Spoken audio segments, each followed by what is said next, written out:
ओमित्येकाक्षरं ब्रह्म व्याहरन् मामनुस्मरन् यः प्रयाति त्यजन् देहं स याति परमां गतिम्।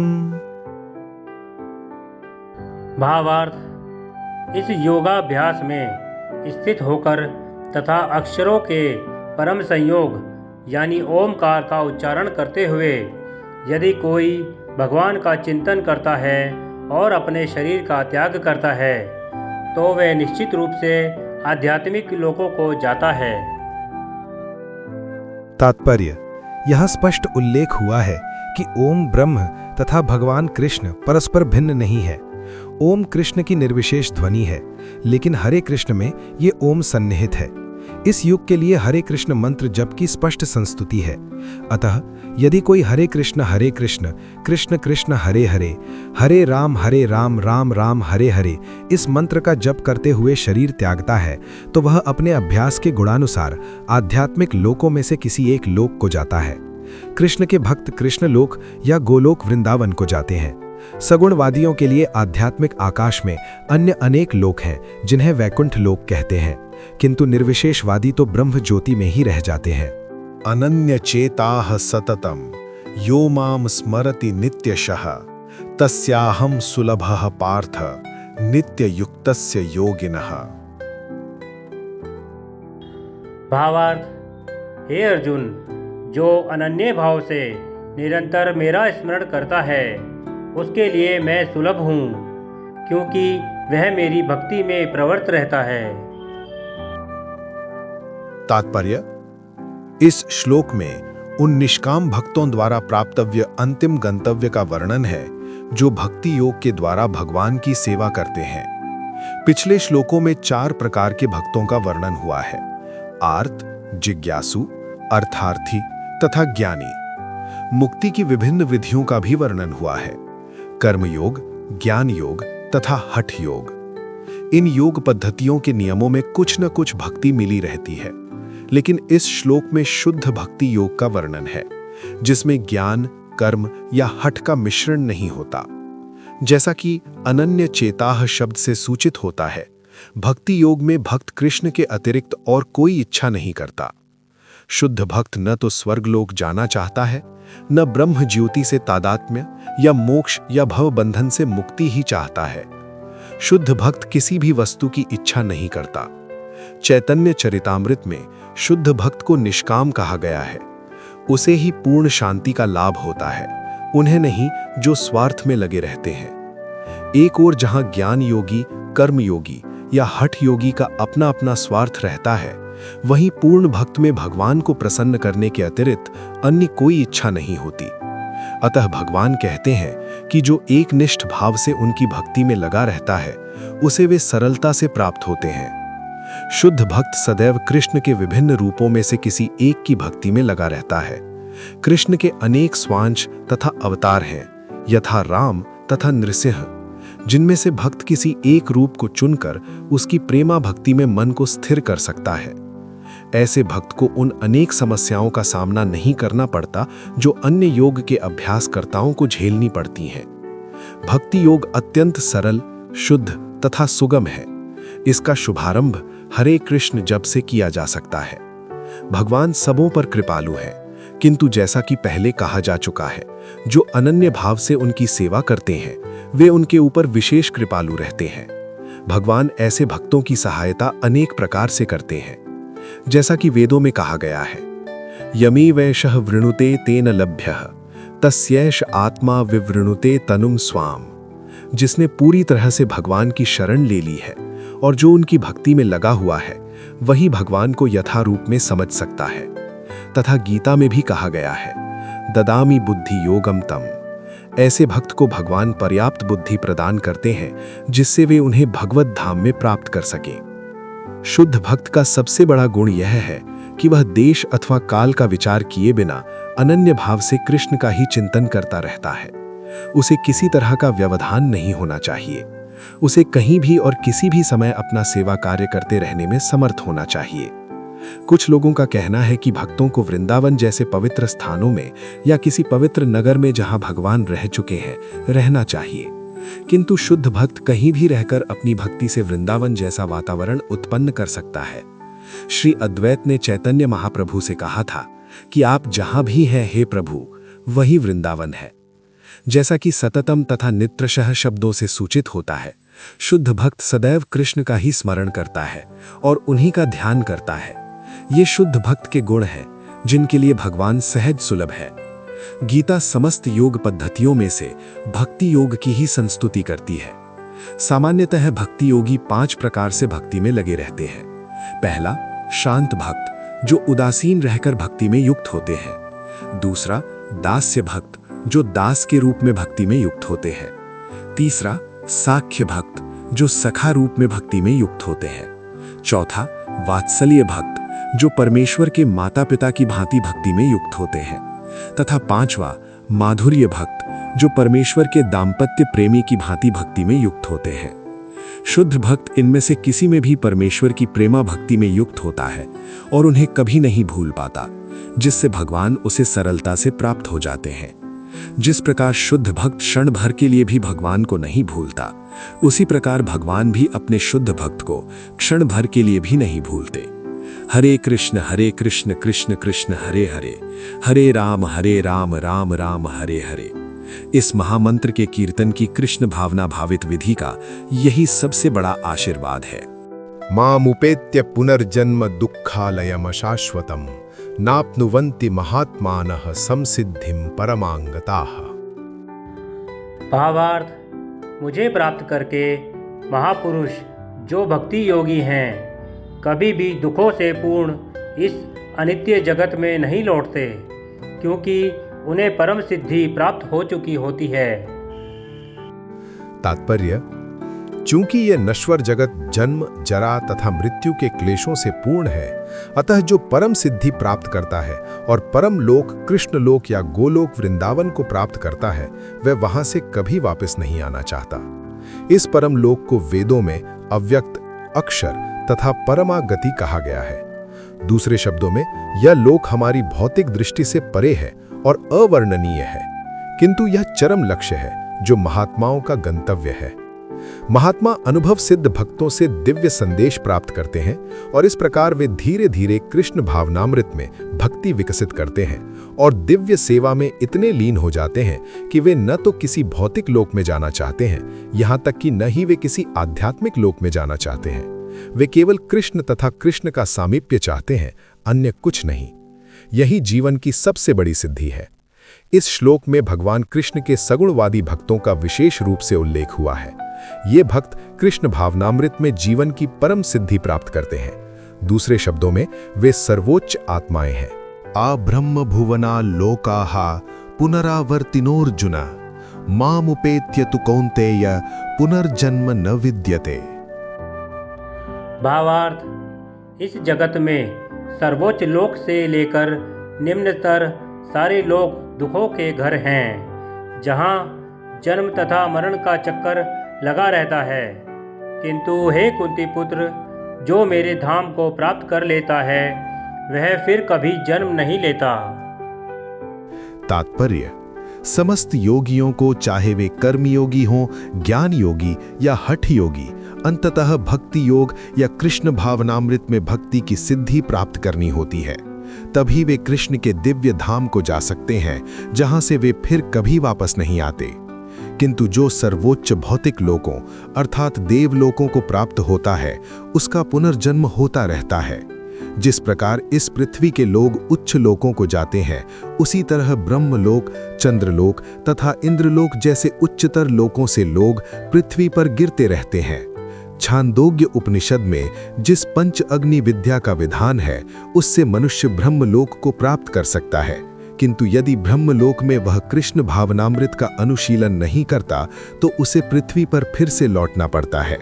जो उच्चतर लोकों में कृष्ण भावनामृत में प्रगति करते हैं, वे क्रमशः और ऊपर जाते रहते हैं और प्रलय के समय वे नित्य परम धाम को भेज दिए जाते हैं। श्रीधर स्वामी ने अपने भगवद गीता भाष्य में ये श्लोक उद्धृत किया है। ब्रह्मणा सहते सर्वे संप्राप्ते प्रतिसंचरे परस्यांते कृतात्मानः प्रविशन्ति परम पदम। जब इस भौतिक ब्रह्मांड का प्रलय होता है तो ब्रह्मा तथा कृष्ण भावनामृत में निरंतर प्रवृत्त उनके भक्त अपनी इच्छानुसार आध्यात्मिक ब्रह्मांड को तथा विशिष्ट वैकुंठ लोकों को भेज दिए जाते हैं। सहस्त्र युग पर्यंतम हरियद ब्रह्मणो विदुः रात्रिम युग सहस्त्रांताम ते होरात्र विदो जनाः। भावार्थ, मानवीय गणना के अनुसार 1000 युग मिलकर ब्रह्म का एक दिन बनता है और इतनी ही बड़ी ब्रह्मा की रात्रि भी होती है। तात्पर्य, भौतिक ब्रह्मांड की अवधि सीमित है, ये कल्पों के चक्र रूप में प्रकट होती है। ये कल्प ब्रह्मा का एक दिन है जिसमें चतुर्युग, सत्य, त्रेता, द्वापर तथा कली के 1000 चक्र होते हैं। सतयुग में सदाचार, ज्ञान तथा धर्म का बोलबाला रहता है और अज्ञान तथा पाप का एक तरह से नितांत अभाव होता है। ये युग 17,28,000 वर्षों तक चलता है। त्रेता युग में पापों का प्रारंभ होता है और ये युग 12,96,000 वर्षों तक चलता है। द्वापर युग में सदाचार तथा धर्म का ह्रास होता है और पाप बढ़ते हैं। ये युग 8,64,000 वर्षों तक चलता है। सबसे अंत में कलियुग, जिसे हम विगत 5,000 वर्षों से भोग रहे हैं, आता है, जिसमें कलह, अज्ञान, अधर्म तथा पाप का प्राधान्य रहता है और सदाचार का प्रायः लोप हो जाता है। ये युग 4,32,000 वर्षों तक चलता है। इस युग में पाप यहाँ तक बढ़ जाते हैं कि इस युग के अंत में भगवान स्वयं कल्कि अवतार धारण करते हैं, असुरों का संहार करते हैं, भक्तों की रक्षा करते हैं और दूसरे सतयुग का शुभारंभ होता है। इस तरह ये क्रिया निरंतर चलती रहती है। ये चारों युग एक सहस्त्र चक्र कर लेने पर ब्रह्मा के एक दिन के तुल्य होते हैं। इतने ही वर्षों की उनकी एक रात्रि होती है। ब्रह्मा ऐसे 100 वर्ष जीवित रहते हैं और तब उनकी मृत्यु होती है। ब्रह्मा के ये 100 वर्ष गणना के अनुसार पृथ्वी के 31,10,40 अरब खरब वर्ष के तुल्य हैं। इन गणनाओं से ब्रह्मा की आयु अत्यंत विचित्र तथा न समाप्त होने वाली लगती है, किंतु नित्यता की दृष्टि से ये बिजली की चमक जैसी अल्प है। कारणार्णव में असंख्य ब्रह्मा अटलांटिक सागर में पानी के बुलबुलों के समान प्रकट होते और लोप होते रहते हैं। ब्रह्मा तथा उनकी सृष्टि भौतिक ब्रह्मांड के अंग हैं, फलस्वरूप निरंतर परिवर्तित होते रहते हैं।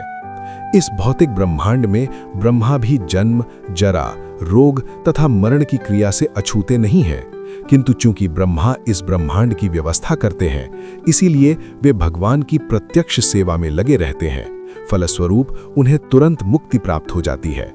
यहाँ तक कि सिद्ध सन्यासियों को भी ब्रह्मलोक भेजा जाता है, जो इस ब्रह्मांड का सर्वोच्च लोक है।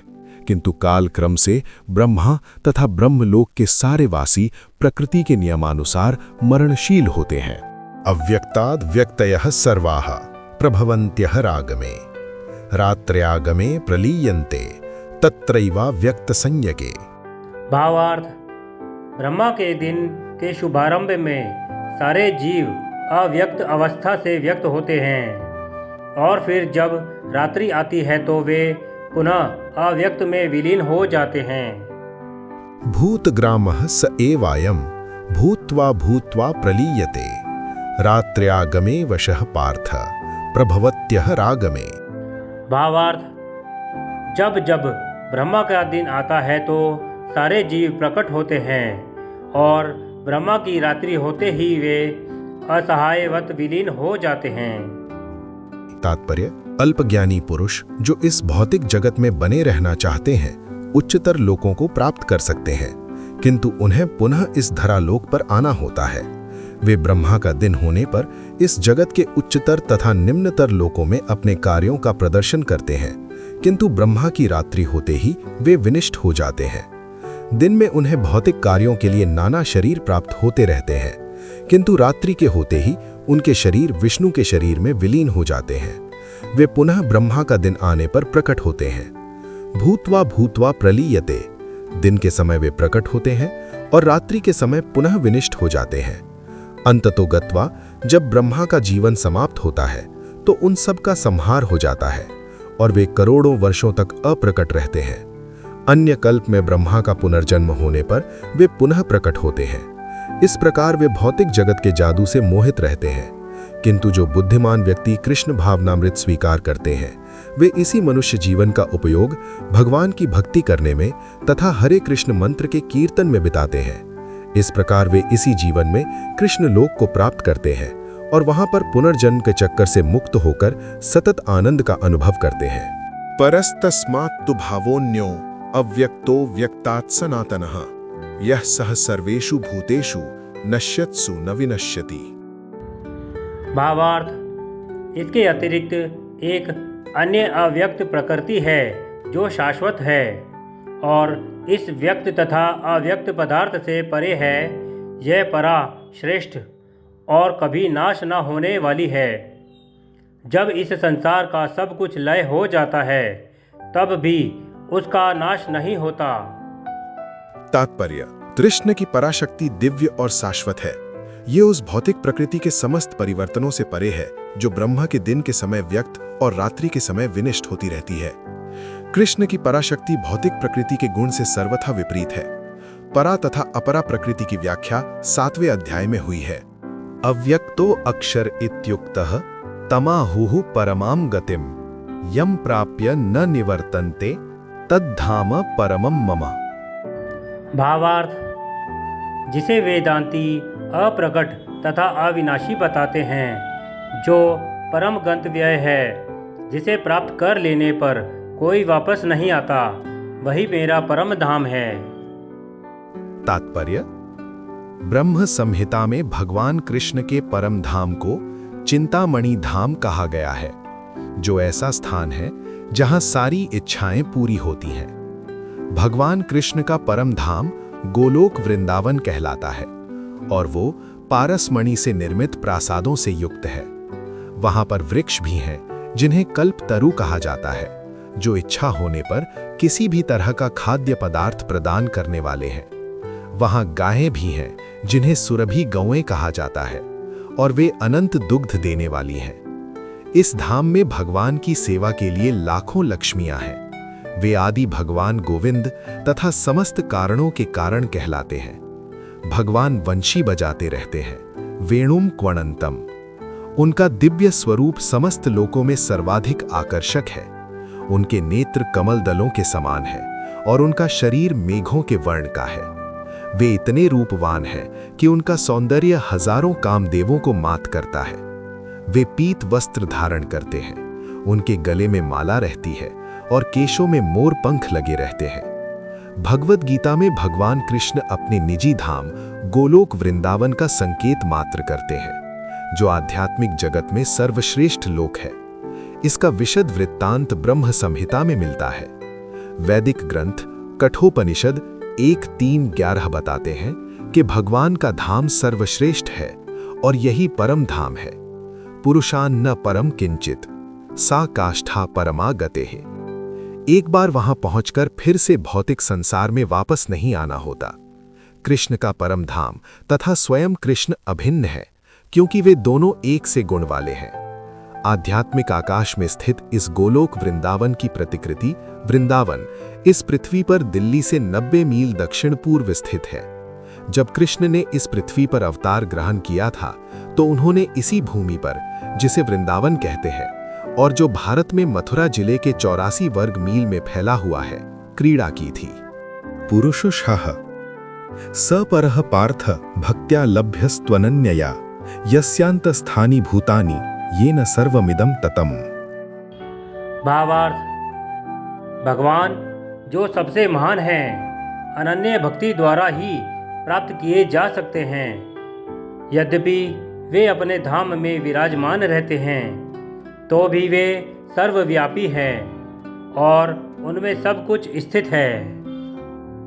तात्पर्य: यहाँ ये स्पष्ट बताया गया है कि जिस परम धाम से फिर लौटना नहीं होता वो परम पुरुष कृष्ण का धाम है। ब्रह्म संहिता में इस परम धाम को आनंद चिन्मय रस कहा गया है, जो ऐसा स्थान है जहां सभी वस्तुएं परम आनंद से पूर्ण हैं। जितनी भी विविधता प्रकट होती है वो सब इसी परमानंद का गुण है। वहां कुछ भी भौतिक नहीं है। ये विविधता भगवान के विस्तार के साथ ही विस्तृत होती जाती है, क्योंकि वहां की सारी अभिव्यक्ति पराशक्ति के कारण है, जैसा कि 7वें अध्याय में बताया गया है। जहां तक इस भौतिक जगत का प्रश्न है, यद्यपि भगवान अपने धाम में ही सदैव रहते हैं, तो भी वे अपनी भौतिक शक्ति माया द्वारा सर्वव्याप्त हैं। इस प्रकार वे अपनी परा तथा अपरा शक्तियों द्वारा सर्वत्र भौतिक तथा आध्यात्मिक दोनों ब्रह्मांडों में उपस्थित रहते हैं। यस्यांत स्थानी का अर्थ है कि प्रत्येक वस्तु उनमें या उनकी परा या अपरा शक्ति में निहित है। इन्हीं दोनों शक्तियों द्वारा भगवान सर्वव्यापी हैं। कृष्ण के परम धाम में या असंख्य वैकुंठ लोकों में भक्ति के द्वारा ही प्रवेश संभव है, जैसा कि भक्त्या शब्द द्वारा सूचित होता है। किसी अन्य विधि से परम धाम की प्राप्ति संभव नहीं है। वेदों में गोपाल तापनी उपनिषद में भी परम धाम तथा भगवान का वर्णन मिलता है। एको वशी सर्वगह कृष्णः। उस धाम में केवल एक भगवान रहता है, जिसका नाम कृष्ण है। वो अत्यंत दयालु विग्रह है और एक रूप में स्थित होकर भी वो अपने को लाखों स्वांशों में विस्तृत करता रहता है। वेदों में भगवान की उपमा उस शांत वृक्ष से दी गई है, जिसमें नाना प्रकार के फूल तथा फल लगे हुए हैं और जिसकी पत्तियां निरंतर बदलती रहती हैं। वैकुंठ लोक की अध्यक्षता करने वाले भगवान के स्वांश चतुर्भुजी हैं और विभिन्न नामों से विख्यात हैं। पुरुषोत्तम, त्रिविक्रम, केशव, माधव, अनिरुद्ध, ऋषिकेश, संकर्षण, प्रद्युम्न, श्रीधर, वासुदेव, दामोदर, जनार्दन, नारायण, वामन, पद्मनाभ आदि। ब्रह्म संहिता में यह पुष्टि भी हुई है कि यद्यपि भगवान निरंतर परम धाम गोलोक वृंदावन में रहते हैं, किंतु वे सर्वव्यापी हैं ताकि सब कुछ सुचारू रूप से चलता रहे। गोलोकेव निवस्यति अखिलात्मभूतः। वेदों में श्वेताश्वतः उपनिषद में कहा गया है, परास्य शक्तिर्विविधेव श्रूयते स्वाभाविकी ज्ञान बल क्रिया च। उनकी शक्तियां इतनी व्यापक हैं कि वे परमेश्वर के दूरस्थ होते हुए भी दृश्य जगत में बिना किसी त्रुटि के सब कुछ सुचारू रूप से संचालित करती रहती हैं। यत्र काले त्वनावृत्तिम आवृत्तिम चैव योगिनः प्रयाता यान्ति तं कालम वक्ष्यामि भरतर्षभ। भावार्थ, हे भरत श्रेष्ठ, अब मैं तुम्हें उन विभिन्न कालों को बताऊंगा जिनमें इस संसार से प्रयाण करने के बाद योगी पुनः आता है अथवा नहीं आता। तात्पर्य: परमेश्वर के अनन्य पूर्ण शरणागत भक्तों को इसकी चिंता नहीं रहती कि वे कब और किस तरह शरीर को त्यागेंगे। वे सब कुछ कृष्ण पर छोड़ देते हैं और इस तरह सरलता पूर्वक प्रसन्नता सहित भगवत धाम जाते हैं। किंतु जो अनन्य भक्त नहीं है और कर्म योग, ज्ञान योग तथा हठ योग जैसी आत्म साक्षात्कार की विधियों पर आश्रित रहते हैं, उन्हें उपयुक्त समय में शरीर त्यागना होता है, जिससे वे आश्वस्त हो सकें कि इस जन्म मृत्यु वाले संसार में उनको लौटना होगा या नहीं। यदि योगी सिद्ध होता है तो वह इस जगत से शरीर छोड़ने का समय तथा स्थान चुन सकता है, किंतु यदि वह इतना पटु नहीं होता तो उसकी सफलता उसके अचानक शरीर त्याग के संयोग पर निर्भर करती है। भगवान ने अगले श्लोक में ऐसे उचित अवसरों का वर्णन किया है कि कब मरने से कोई वापस नहीं आता। आचार्य बलदेव विद्याभूषण के अनुसार यहाँ पर संस्कृत के काल शब्द का प्रयोग काल के अधिष्ठाता देव के लिए हुआ है। अग्निर्ज्योतिरः शुक्लः षण्मासा उत्तरायणम तत्र प्रयाता गच्छन्ति ब्रह्म ब्रह्मविदो जनाः। भावार्थ, जो पर ब्रह्मा के ज्ञाता हैं वे अग्निदेव के प्रभाव में, प्रकाश में, दिन के शुभ क्षण में, शुक्ल पक्ष में या जब सूर्य उत्तरायण में रहता है, उन 6 मासों में इस संसार से शरीर त्याग करने पर उस पर ब्रह्मा को प्राप्त करते हैं। जब अग्नि, प्रकाश, दिन तथा पक्ष का उल्लेख रहता है तो ये समझना चाहिए कि इन सबों के अधिष्ठाता देव होते हैं, जो आत्मा की यात्रा की व्यवस्था करते हैं। मृत्यु के समय मन मनुष्य को नवीन जीवन मार्ग पर ले जाता है।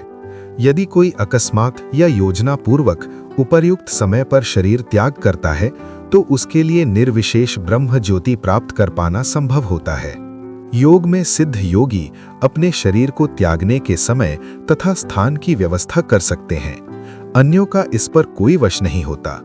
यदि संयोगवश वे शुभ मुहूर्त में शरीर त्यागते हैं, तब तो उनको जन्म मृत्यु के चक्र में लौटना नहीं पड़ता, अन्यथा उनके पुनरावर्तन की संभावना बनी रहती है। किंतु कृष्ण भावनामृत में शुद्ध भक्त के लिए लौटने का कोई भय नहीं रहता, चाहे वो शुभ मुहूर्त में शरीर त्याग करे या अशुभ क्षण में, चाहे अकस्मात शरीर त्याग करे या स्वेच्छापूर्वक। धूमो रात्रिस्तथा कृष्णः षण्मासा दक्षिणायनम तत्र चांद्रमसम ज्योतिर्योगी प्राप्य निवर्तते। भावार्थ, जो योगी धुएं रात्रि कृष्ण पक्ष में या सूर्य के दक्षिणायन में रहने के 6 महीनों में दिवगंत होता है, वह चंद्रलोक को जाता है, किंतु वहां से पुनः पृथ्वी पर चला आता है। तात्पर्य: भागवत के तृतीय स्कंध में कपिल मुनि उल्लेख करते हैं कि जो लोग कर्म कांड तथा यज्ञ कांड में निपुण हैं, वे मृत्यु होने पर चंद्रलोक को प्राप्त करते हैं। ये महान आत्माएं चंद्रमा पर लगभग 10,000 वर्षों तक देवों की गणना से रहती हैं और सोमरस का पान करते हुए जीवन का आनंद भोगती हैं। अंततोगत्वा वे पृथ्वी पर लौट आती हैं। इसका अर्थ ये हुआ कि चंद्रमा में उच्च श्रेणी के प्राणी रहते हैं, भले ही हम अपनी स्थूल इंद्रियों से उन्हें देख न सकें। शुक्ल कृष्णे गति हीयते जगतः शाश्वते मते एकया यात्यनावृत्तिम अन्यया वर्तते पुनः। भावार्थ, वैदिक मत अनुसार इस संसार से प्रयाण करने के 2 मार्ग हैं, एक प्रकाश का तथा दूसरा अंधकार का। जब मनुष्य प्रकाश के मार्ग से जाता है तो वह वापस नहीं आता, किंतु अंधकार के मार्ग से जाने वाला पुनः लौटकर आता है। तात्पर्य: आचार्य बलदेव विद्याभूषण ने छांदोग्य उपनिषद से ऐसा ही विवरण उद्धृत किया है। जो अनादिकाल से सकाम कर्मी तथा दार्शनिक चिंतक रहे हैं, वे निरंतर आवागमन करते रहे हैं। वस्तुतः उन्हें परम मोक्ष प्राप्त नहीं होता, क्योंकि वे कृष्ण की शरण में नहीं जाते। नयते श्रुति पार्थ जानन योगी मुह्यति कश्चन तस्मात् सर्वेषु कालेषु योग युक्तो भवार्जुन। भावार्थ, हे अर्जुन, यद्यपि भक्तगण इन दोनों मार्गों को जानते हैं, किंतु वे मोहग्रस्त नहीं होते, अतः तुम भक्ति में सदैव स्थिर रहो। तात्पर्य: कृष्ण अर्जुन को उपदेश दे रहे हैं कि उसे इस जगत से आत्मा के प्रयाण करने के विभिन्न मार्गों को सुनकर विचलित नहीं होना चाहिए। भगवत भक्त को इसकी चिंता नहीं होनी चाहिए कि वो स्वेच्छा से मरेगा या दैववशात। भक्त को कृष्ण भावनामृत में स्थिरता पूर्वक स्थित रहकर हरे कृष्ण का जप करना चाहिए। उसे ये जान लेना चाहिए कि इन दोनों मार्गों में से किसी की भी चिंता करना कष्टदायक है। कृष्ण भावनामृत में तल्लीन होने की सर्वोत्तम विधि यही है कि भगवान की सेवा में सदैव रत रहा जाए। इससे भगवत धाम का मार्ग स्वतः सुगम, सुनिश्चित तथा सीधा होगा। इस श्लोक का योग युक्त शब्द विशेष रूप से महत्वपूर्ण है। जो योग में स्थिर है, वो अपनी सभी गतिविधियों में निरंतर कृष्ण भावनामृत में रत रहता है। श्री रूप गोस्वामी का उपदेश है, अनासक्तस्य विषयान यथार्हम मुपयुञ्जतः। मनुष्य को सांसारिक कार्यों से अनासक्त रहकर कृष्ण भावनामृत में सब कुछ करना चाहिए। इस विधि से, जिसे युक्त वैराग्य कहते हैं, मनुष्य सिद्धि प्राप्त करता है। अतएव भक्त कभी इन वर्णनों से विचलित नहीं होता, क्योंकि वो जानता रहता है कि भक्ति के कारण भगवत धाम तक का उसका प्रयाण सुनिश्चित है। वेदेषु यज्ञेषु तपः सुचैव दानेषु यत् पुण्य फलम प्रदिष्ठम अत्येति तत्सर्वमिदं विदित्वा योगी परम स्थानमुपैति चाद्यम। भावार्थ, जो व्यक्ति भक्ति मार्ग स्वीकार करता है, वह वेदाध्ययन, तपस्या, दान, दार्शनिक तथा सकाम कर्म करने से प्राप्त होने वाले फलों से वंचित नहीं होता।